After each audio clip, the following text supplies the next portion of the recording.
Ismail, langsung sapa selamat siang. Assalamualaikum Pak Indra. Waalaikumsalam warahmatullahi wabarakatuh. Selamat siang, Teh Reni, apa kabar? Alhamdulillah kabar baik. Baik Pak Indra, ini berkenaan dengan wacana PTM yang juga selalu diserukan oleh Menteri Nadiem Makarim ya, terkait dengan bahwa seluruh daerah baik harus segera mempersiapkan PTM ya, pembelajaran tatap muka, dan juga ada beberapa sekolah di Jakarta juga kita lihat besok sudah mulai melaksanakan PTM begitu. Nah, kalau dari Anda sendiri sebagai pengamat pendidikan, apakah dalam konteks darurat seperti ini, dalam konteks kondisi kita dalam pandemi saat ini, pembelajaran tatap muka apakah sudah bisakah dilakukan meskipun beberapa daerah dalilnya adalah berada di level 2 ataupun level 3 begitu. Alasan terbesarnya adalah learning loss yang juga mau coba dikurangi begitu oleh Menteri Nadiem Makarim. Ini kalau pendapat Anda seperti apa, Pak Indra? Oke, kalau alasannya adalah learning loss, Mhm. PTM terbatas itu bukan solusi. Hmm. Kenapa? Karena PTM terbatas ini nggak seperti PTM tahun 2019, ya kan? Mhm. PTM terbatas ini masih setengah-setengah kan begitu. Artinya setengah masuk sekolah, ya kan? Mhm. Benar, Setengah lagi tetap harus daring kan? benar, Harus benar. belajar dari rumah kan? Waktunya juga terbatas kan gitu di sekolah. Mhm. Nah, kita tahu kemarin satu model saja daring semua, guru-guru kita kesulitan, Mhm. anak-anak kita kesulitan. Sekarang disuruh dua model coba langsung. Mhm. Yang ada itu bukannya menjadi solusi tapi menimbulkan masalah baru. Hmm. Kalau saya melihatnya seperti itu. Jadi saya sih saya tidak berharap semua masyarakat itu menganggap dengan adanya PTM terbatas itu masalah selesai. Mhm. Itu jauh dari selesai karena justru malah menimbulkan banyak masalah baru. Masalah yang sangat mungkin muncul, mudah-mudahan tidak terjadi ya, Mhm. adalah klaster sekolah kan. Nah, mhm. Ya kan? Iya. Ini saya bicara bukan sebagai ahli kesehatan ya, Mhm. bukan sebagai epidemiolog gitu, tapi justru saya mengutip pernyataan mereka ini kan, kalau mengatakan kondisinya masih belum aman, Mhm. Mhm. angkanya masih tinggi, dan Indonesia ini kan sudah menjadi epicentrum COVID sedunia. Benar. Untuk angka kematian anak ini masih tertinggi di dunia kan. Mhm. Mhm. Nah, yang mungkin Mendikbud lupa, ya kan, tugas utama dan pertama pemerintah itu adalah melindungi segenap bangsa dan seluruh tumpah darah Indonesia kan. Mhm. Itu yang paling pertama kan. Nah, sekarang bayangkan kalau di sekolah ini ada yang terpapar, terjadi klaster, kemudian ada yang meninggal dunia. Mhm. Siapa yang bertanggung jawab? Ya Mhm. kan? Oke. Sudah ada 11.000 anak Indonesia yang yatim piatu karena COVID ini, data KPAI kan. Benar. Nah, apakah dengan membuka sekolah ini kemungkinan itu tidak meningkat? Mhm. Saya bukan nakut-nakutin, bukan bukan membuat orang tidak semangat ya kan begitu. Mhm. Tapi Mhm. kalau bicara pernyataan para ahli kesehatan, epidemiolog, kondisinya masih sangat berbahaya karena memang Indonesia penanganan COVID dari awal memang tidak sebaik negara-negara lain kan. Mhm. Mhm. Oke. Baik.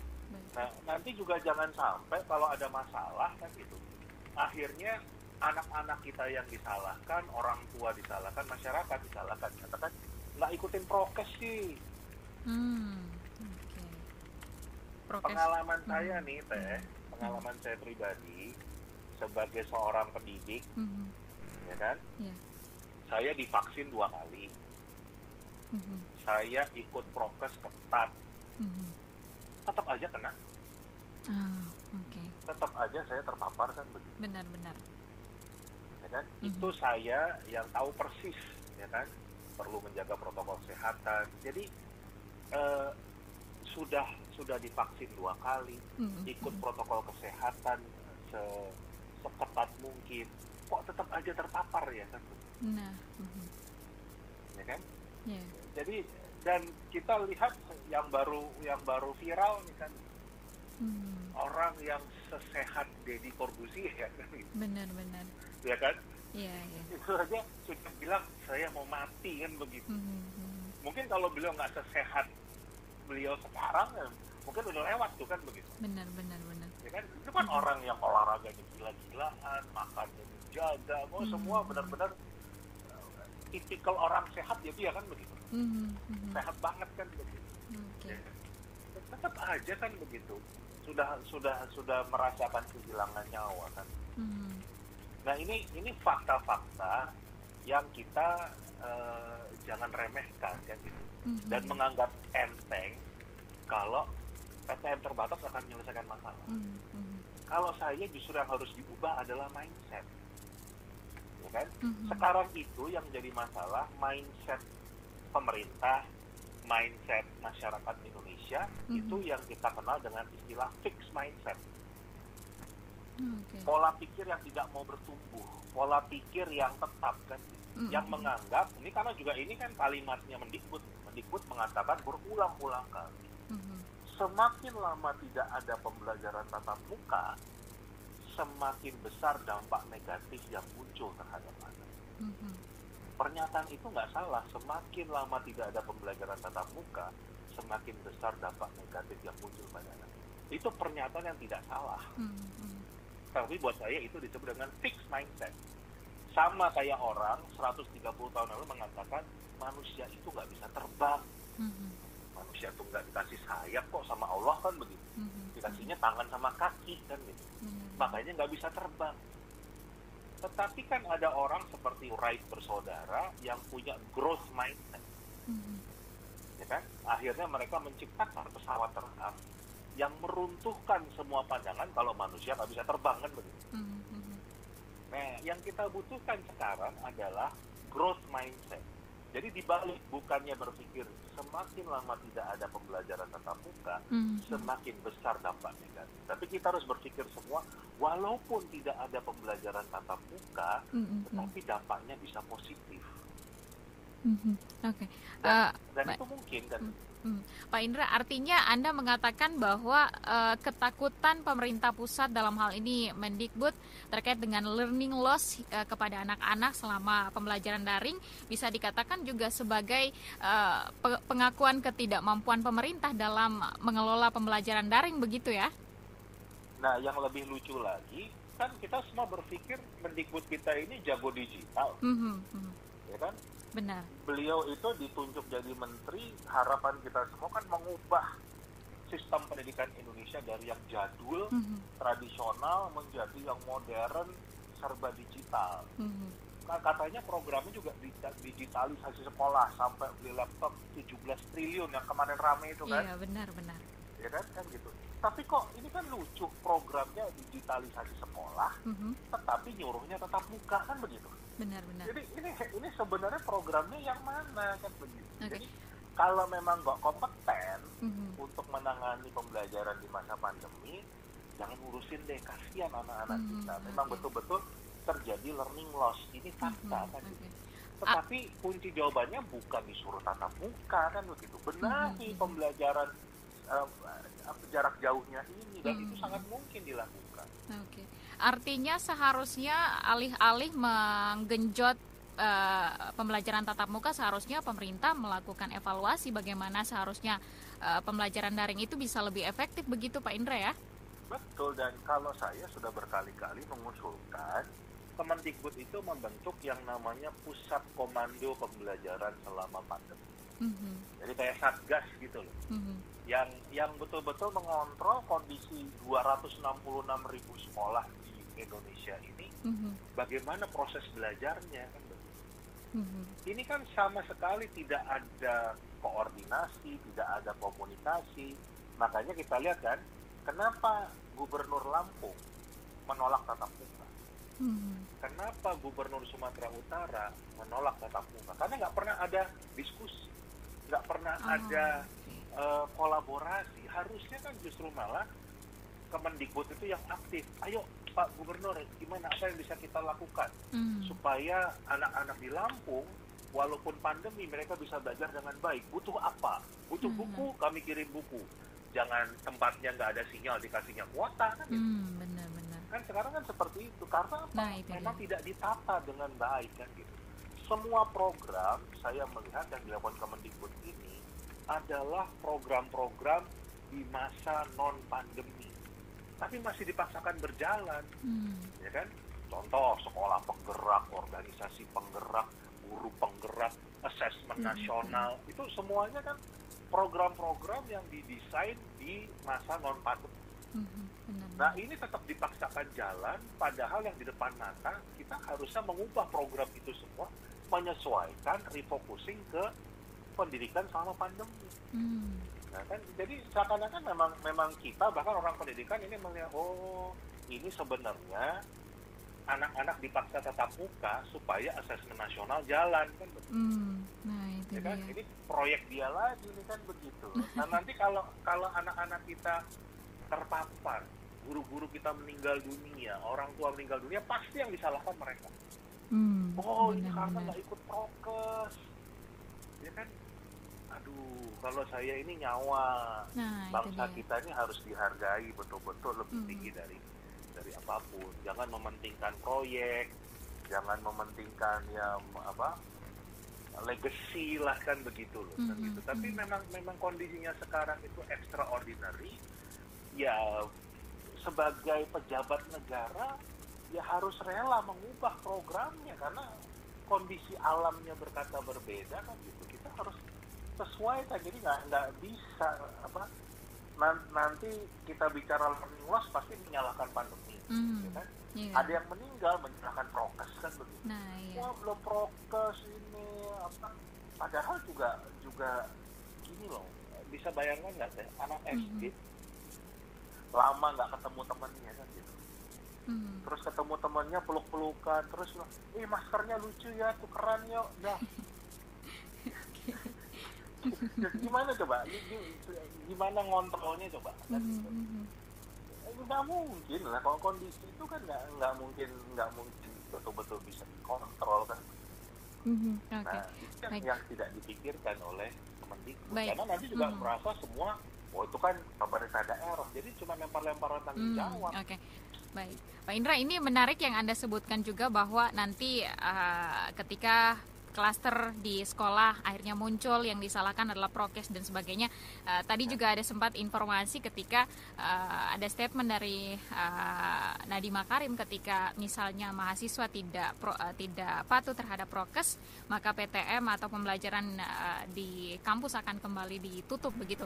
Artinya ini kalau kita melihat yang Anda sejalan dengan Anda sebutkan tadi bahwa memang bisa dikatakan ya lepas-lepas tanggung jawab begitu ya, artinya melempar ke sana, melempar ke sini, yang penting program jalan seperti itu yang seharusnya juga bisa dievaluasi begitu ya Pak Indra ya. Ini soalnya yang jadi taruhan itu kan nyawa kan. Satu nyawa, yang kedua adalah masa depan bangsa. Kok buat mainan gini cuma sekedar ya yang penting proyeknya jalan. Jadi tadi itu kan menarik tuh Teh. Kalau ada klaster sekolah, kampus harus dibuat, dan kemungkinan itu kan besar kan terjadi. Benar. Berarti kan tetap harus PJJ-nya yang harus diperbaiki kan gitu. Jadi saya katakan tadi, kita itu harus berpikirnya adalah berpikir yang buruk. Dan memang COVID ini nggak selesai sampai 2030. Ya kan? Memang kita lihat aja kan, setiap hari beritanya bilang ini virus bermutasi terus, ya kan?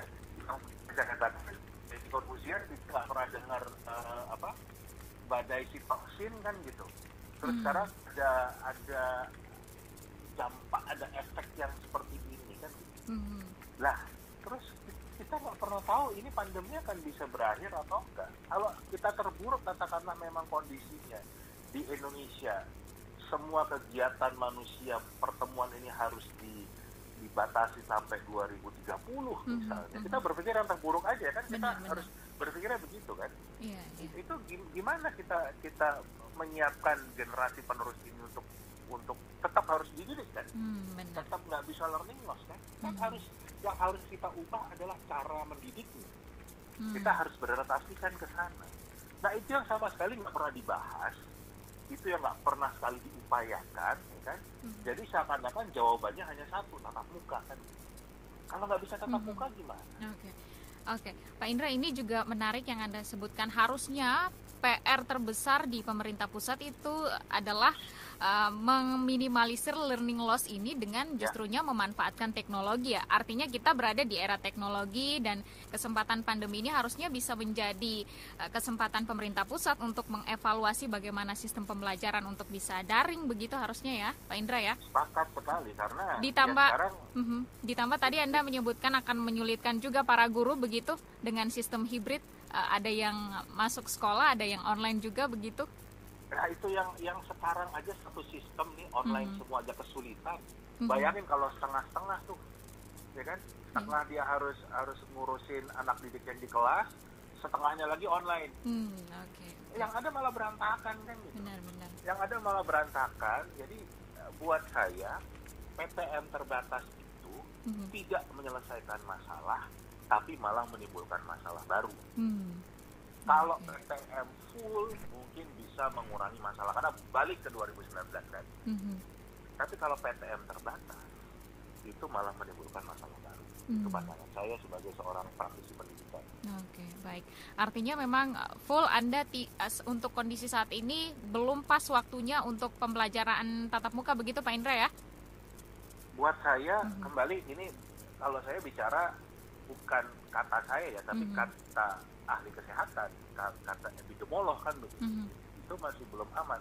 Pengalaman saya sendiri tadi, saya udah prokes, saya udah divaksin 2 kali, saya tetap kena. Dan saya ini harus isoman 30 hari. Dan itu akhirnya satu rumah saya kena semua. Anak saya yang paling kecil 45 hari. Gitu. Baik. Ya kan? Baik. Itu bukan main-main loh. Ini nyawa loh. Gitu loh. Nah, nyawa itu tolong dihargai sekali kan gitu.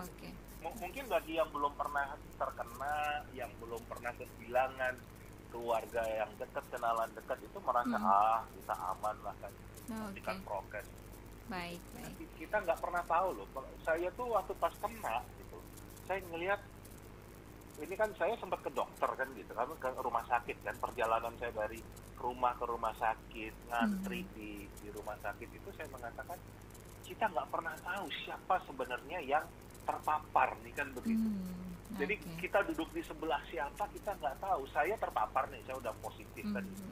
Saya duduk sebelah saya nggak terpapar, itu dia nggak tahu, saya juga nggak tahu kan begitu. Nah ini yang di sekolah kan juga seperti itu. Oke, baik pendengar, kita masih berbincang bersama dengan pengamat pendidikan, ada Pak Indra Karismiaji. Terakhir barangkali Pak Indra, di tengah kondisi seperti ini pasti juga ada kekhawatiran baik dari masyarakat, guru dan lain-lain, dan tapi kondisi pembelajaran daring ini setidaknya banyak meresahkan orang tua lah istilahnya seperti itu. Mungkinkah juga karena desakan-desakan dari orang tua sehingga gemboran atas PTM ini bisa mulai bisa dikatakan dipaksakan lah begitu untuk bisa dijalankan. Nah, kalau dari Anda sendiri apa yang juga ingin disampaikan kepada orang tua barangkali ya terkait dengan seharusnya kita bisa menahan diri bersama begitu untuk tidak memaksakan PTM ataupun juga kepada pemerintah barangkali. Ini saya di beberapa tempat sering memberikan analogi yang sederhana.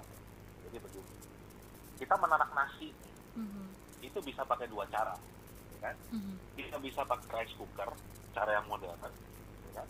Kita bisa pakai cara yang tradisional, pakai kukusan, pakai dandang kalau orang Jawa bilang, atau kalau orang Sunda bilangnya pakai kukusan itu kan, cara yang tradisional, taruh di atas kompor atau kayu bakar kan. Bahannya sama-sama beras, cara menanak nasinya berbeda, cara masaknya berbeda, nanti hasilnya juga berbeda kan. Yang pakai rice cooker lebih halus, yang pakai kukusan itu lebih kasar, ada keras nasinya kan gitu, rasanya juga beda kan. Tapi dua-duanya kita sebut nasi, dua-duanya sumber karbohidrat, dua-duanya sumber energi, dua-duanya bikin kita kenyang kan. Nah, yang jadi masalah sekarang dengan PJJ ini, dengan belajar dari rumah, kita seolah-olah memasak nasi pakai rice cooker, tapi rice cookernya kita taruh di atas kompor, rice cookernya kita taruh di atas kayu bakar. Ya sampai kapanpun nggak akan pernah matang itu nasinya. Yang ada rice cookernya rusak kan begitu. Ya kan? Itu analogi yang paling sederhana sekarang. Jadi mereka sudah pakai teknologi, tetapi cara belajarnya itu masih cara belajar tradisional. Gitu. Nah harusnya, ya kan harusnya mulai dari pemerintah itu justru mengkampanyekan bagaimana caranya menanam nasi pakai rice cooker, ya kan? Gimana caranya belajar di era digital ini? Apa peran orang tua? Apa peran teknologi digital? Apa peran internet? Ya kan? Apa yang bisa dilakukan? Dan itu sebetulnya kalau kita mau menyadari secara utuh, ya kan? Secara pengalaman kita selama pandemi ini, saya yakin banyak di antara kita sekarang sudah bisa melakukan sesuatu yang sebelumnya nggak bisa dilakukan. Contoh, misalnya nyoba masak dengan resep baru, dapatnya di YouTube. Banyak nggak selama pandemi ini, ya kan? Yang tadinya nggak bisa bercocok tanam, terus belajar dari YouTube. Oh, cara nanam itu begini.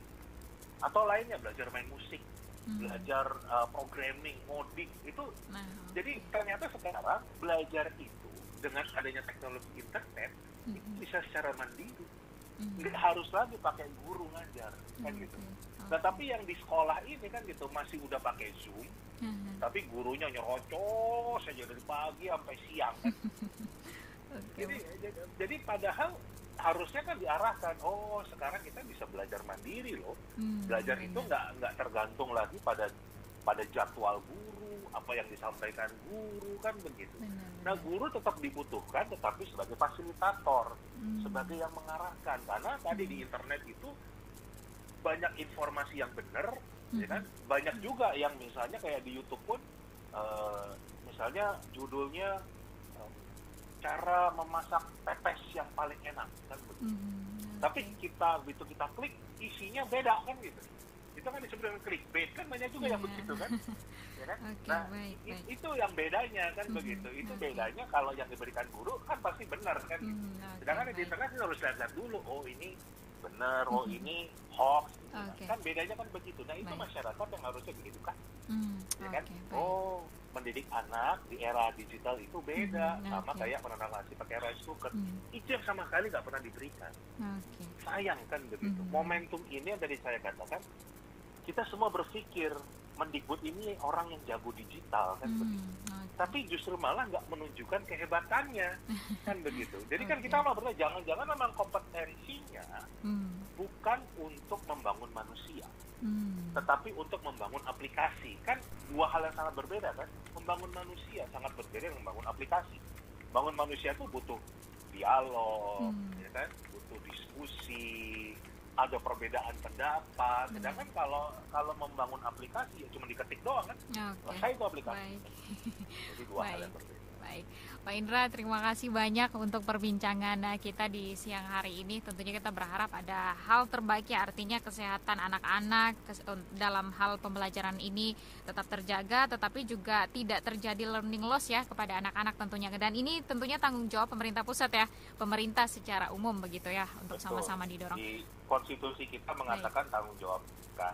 Jadi kita sangat berharap mereka juga mengambil langkah yang tepat, karena nyawa ini penting, dan bukan hanya nyawa anak loh, nyawa orang tua ini, anaknya OTG bisa orang tuanya kena, orang tuanya meninggal, ya juga jatim piatu, gurunya juga kan gitu. Ini sekarang yang saya paling kasihan adalah para guru ini seakan-akan nggak ada nilainya nyawanya, karena kalau sekolah disuruh dia harus datang kan.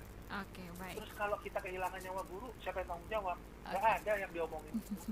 Baik. Pak Indra, karena kita keterbatasan waktu pada siang hari ini, semoga di lain kesempatan kita bisa berdiskusi banyak juga ya, Pak Indra. Terima kasih untuk kesempatannya. Selamat kembali beraktivitas. Selamat siang. Assalamualaikum, Pak Indra. Waalaikumsalam warahmatullahi wabarakatuh.